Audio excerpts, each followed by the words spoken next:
Hey guys, we haven't done a video on our progress on our property in a while, so I thought I'd do one.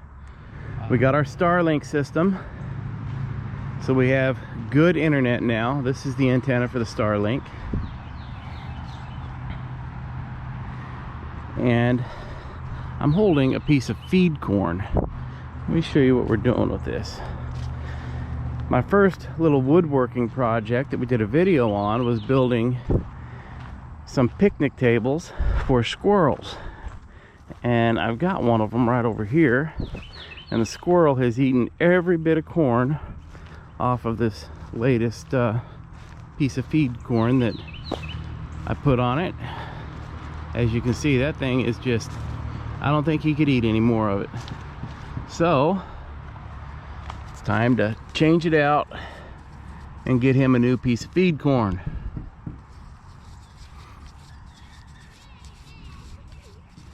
Give him a new one so he has a new meal.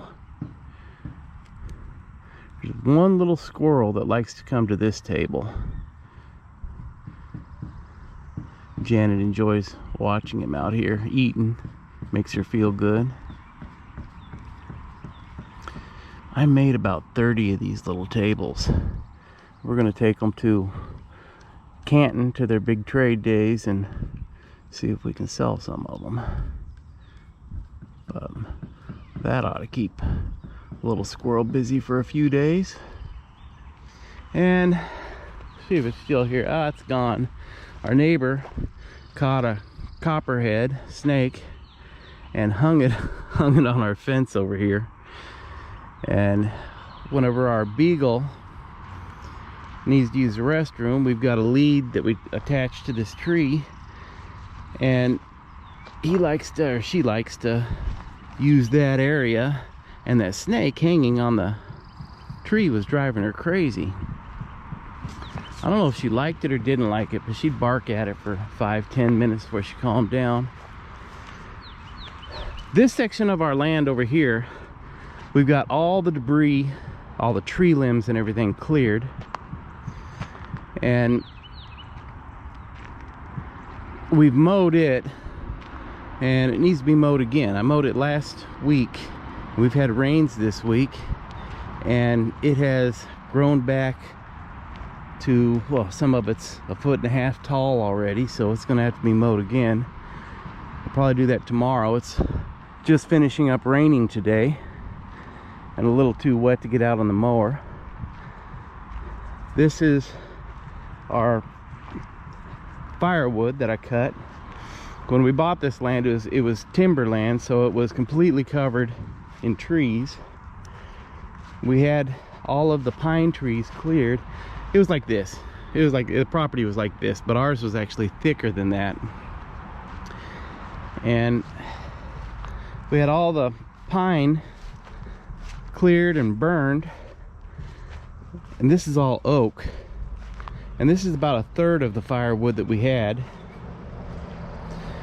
And I've got a bunch more to cut still, because we've had a few storms. We've had several trees. I think we have about 10 trees that have broken and fallen, so I've got to get those chainsawed into 16-inch pieces and then cut into firewood.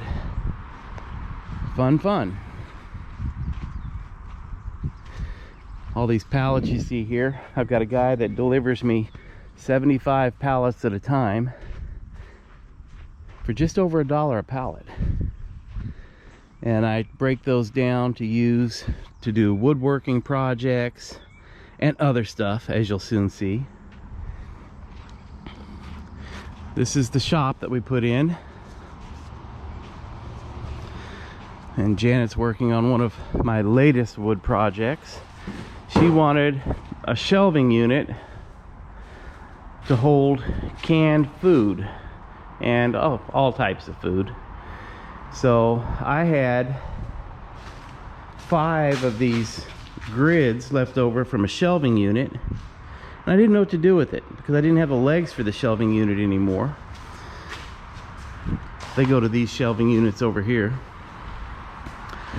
So I didn't want to add any more shelves to it because I've got that laid out the way I wanted. And she needed a shelf, so I built her this. She's now staining it. Awesome. And those grids fit right inside of these to hold them. Yeah, put one in full. You put the top one in, huh? Yeah, I'm good with the top. Okay. If I can. There we go. Isn't that sharp? They fit inside like that. That's nice. And I built this shelf unit mostly out of pallets. And some 2x6s that I had left over that I trimmed down to make the posts to hold the rails. And as you can see, I've got some trees that are downed over here. I've got one there, one there, two there. There's a big one on the other side of the property against the fence.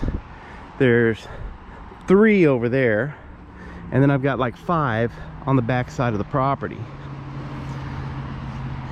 We didn't want to keep any of the pine because when you grow pine on timberland, they grow so close together that they grow, as you can see, these ones in the back, they grow straight up, so they don't spread out. And that's how they protect themselves from the wind. When the wind blows, they'll lean against each other.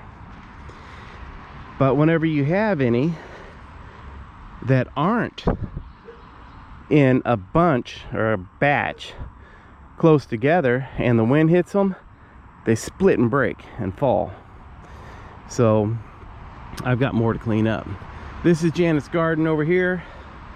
Our neighbors, our land is 3 acres. Our neighbors right over here, I can't tell if you can see or not, I can see it from here, but he's got 2 large white dogs, really nice dogs, they're good dogs. But every time Janet starts planting something in her garden, those dogs come over here and dig it up and eat it. So Janet asked me to build a fence around the garden. I got started on this a couple days ago. Had the pallets here, so I thought, you know, well, it's just a fence for around the garden. It doesn't have to be beautiful, so why don't I build a fence out of the pallets? And so I started doing that. It's working really well. And what I'll do is, once I have all the pallets in place and secured, I'll come back with the Sawzall and I'll cut them all the same height. And then I'll attach some type of fascia to it so it cleans it up, and then we'll paint it. And that's been my project for the last 3 or 4 days, figuring out the best way to attach them. And what I've done is I'll break down a pallet, I'll take the board that's in the center or on the end, and I'll use those, bury those into the ground to attach each of the pallets together. And it's working out really well. I've seen a few videos and about doing pallet fences, and I like the idea, especially, you know, I wouldn't want to have it, you know, around my backyard as a fence, but for doing something like this, it worked out really well. And Janet wanted, and I did too, she wanted the fence around the garden to look kind of like a hillbilly's fence. So, and over here we put in a compost pit, and I told Janet I'd put some doors on this for her, but she said no, I'll just use a few of the small pallets because the dogs, every time Janet comes over here and puts anything in the compost and starts stirring it up, the dogs start smelling it. The dogs come over here and they dig up whatever she put in and eat it. So that's not good. Has any of you guys gone out to like Home Depot or Lowe's and priced what they're selling fertilizer for now? It's ridiculous. So anyways, we're lucky. We got a highway that runs behind our property here, And less than a mile down the road, there is a place that is it's a dirt yard basically. They supply dirt, sand, things like that, and they have compost there. And so we went over there and we asked them, hey, well, how much would you guys charge us for some compost? It was $50 for a cubic yard, which basically is a big pickup load. And so we're like, oh, that's great. So we had them loaded up, and one pickup load got half of Janet's garden covered to about here. And she said that was enough for now. She was going to work on this side. She started putting rows and plants and stuff over there. We still have to till more on this section and finish the fence, of course. But that is what's going on out here, guys. What a mess right now. This area here, I have not cleared of branches, so I'm not able to mow it.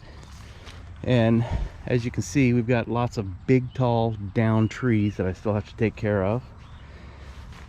And let's see, take you right over here. The house will basically sit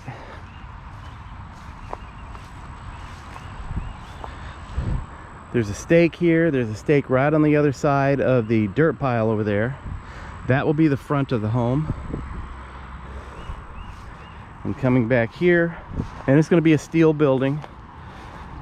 I really like the idea of a steel building because it looks natural out here. And then here will be the back of the home, and it'll go the same distance as that post up there. And I believe it is it's going to be about 50 feet wide, maybe 52 feet wide, and about 30 feet deep. So it'll be about 1,500 square feet, maybe just a little bit over. In Las Vegas, we had a 3,000 square foot home, and it was our dream home. I mean, it was a model home that the builder had finished the subdivision and somebody had purchased, and it's just a beautiful home. But while we lived there, we thought, you know, everybody's going to want to come, all of our friends and family are going to want to come out to Las Vegas. We'll have a place for them to stay here. We had 5 bedrooms. And no, people go to Las Vegas, they don't want to stay with friends and family. They want to stay in the casinos where the action is. So we ended up with a home that was huge, and Janet got tired of cleaning it.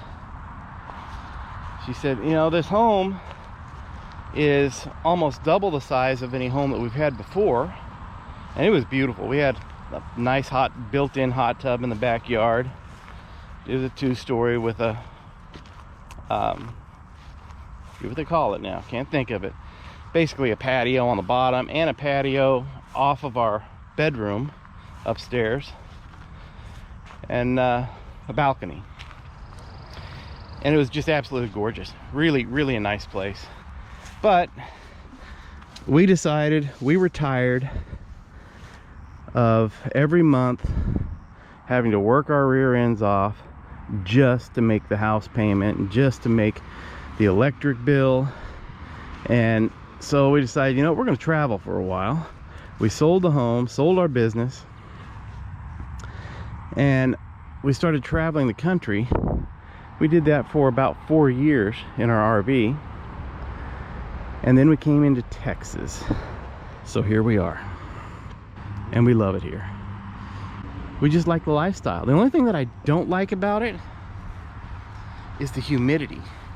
In Las Vegas, we had no humidity. And here, I think today it's gonna hit like 78 degrees.